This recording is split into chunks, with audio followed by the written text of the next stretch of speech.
بسم الله والصلاة والسلام على رسول الله. أهلا بيكم في قناة السمك في اسكندرية. معاكم عمرو أبو الوفا، والنهاردة إن شاء الله هنتكلم على الفرق بين التسقيط في الغرق والتسقيط في الوعر. خليكم معانا.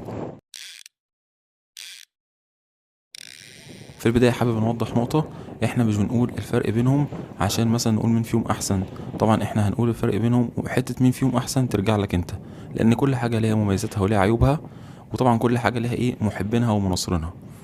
فاحنا نبدأ إن شاء الله بالغرق. بالنسبة للغرق، المركب بتمشي فيه ساعتين فأكتر، بتمشي مسافة طويلة شوية. العمق المية هناك بيبقى كبير، 70 متر فأكتر، ممكن 70 متر أو 100 متر. فطبعا ده بيديك فرصة انك انت تركب أسلحة أكتر، من 8 أسلحة ل12 سلاح.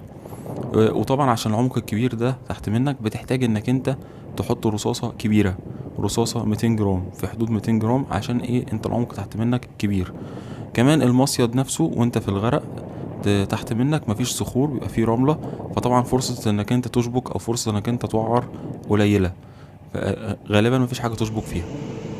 وهناك الصيد بيعتمد على اسراب السمك المعدية، وفي نوعين مسيطرين جدا على النوع ده من الصيد، هما الغزيلة والصرع.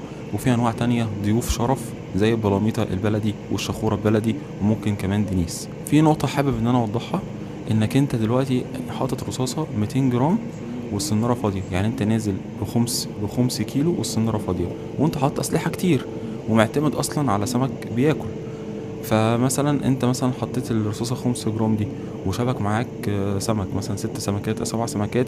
فمثلا هنفترض ان الوزن الكلي اللي في السنارة ده كيلو، وانت طالع بيه 70 متر تقريبا او 100 متر تقريبا، ومش هينفع تريح في النص، لان انت لو ريحت السمك هيفلت، بالذات الغزيلة والصرع، ممكن شفتهم تقطع.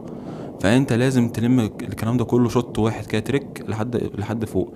فطبعا ده مجهد، بس في نفس الوقت مجدي. يعني ده مجهد بالنسبه لك، انت مش بترتاح وكل الكلام ده على دراعاتك، بس في نفس الوقت مجدي، لان انت ممكن تطلع بكميه محترمه من السمك.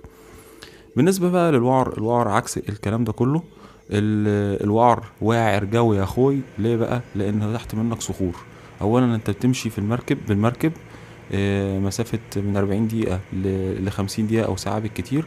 العمق تحت منك 10 متر أو 20 متر أو 30 متر بالكتير. بالتالي أنت مش بترمي برصاصة كبيرة، بترمي برصاصة صغيرة 80 جرام أو 100 جرام.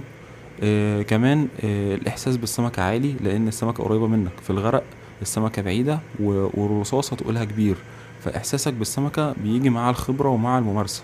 لكن في الوعر السمكة قريبة منك، وانت حاسس بضرباتها وحاسس بحركتها، فبالتالي احساسك اعلى. لكن في الوعر برضو خلي بالك، بيبقى فيه صخور، فممكن السلاح يشبك في الصخور دي، وتضطر انك انت تقطع القرمة. طيب الوعر برضو فيه تنوع كتير من السمك. مثلا ممكن تلاقي شراغيش. هنا مثلا ده صديق الصفحة احمد علي مطلع شراغيش، وفي كمان حلبوش اهو، وفي مرزبان وشيخ انجليزي. طبعا كل ده من رزق الوعر. الوعر بيبقى فيه سمك اختلافات كتيرة، ممكن طبعا يطلع حلاليف، ممكن يطلع تيوس، وطبعا في تشكيلة كبيرة جدا من السمك في الوعر. لكن الوعر عشان انت تحت منك مسافة زي ما قلت لك مش كبيرة، فمش بتحط أسلحة كتير. بتحط مثلا من 4 5 6 أسلحة بالكتير، مش بتقدر تحط أكتر من كده. في بقى نوع كمان من انواع الصيد لسه مش منتشر قوي، يعني هو اكتر حاجه مشهوره الوعر والغرق. في كمان صيد اسمه الصيد بالمخيله او الجيجنج. الصيد بالمخيله او الجيجنج بيبقى بقى على اعماق اكبر كمان بكتير، 200 متر فاكتر. بيتم استخدام فيه طعوم صناعيه ومصنوعه من المعادن، وبيستهدفوا بيه انواع سمك مهاجمه زي سمكه الانش او سمكه المياس. وربنا يرزق الجميع.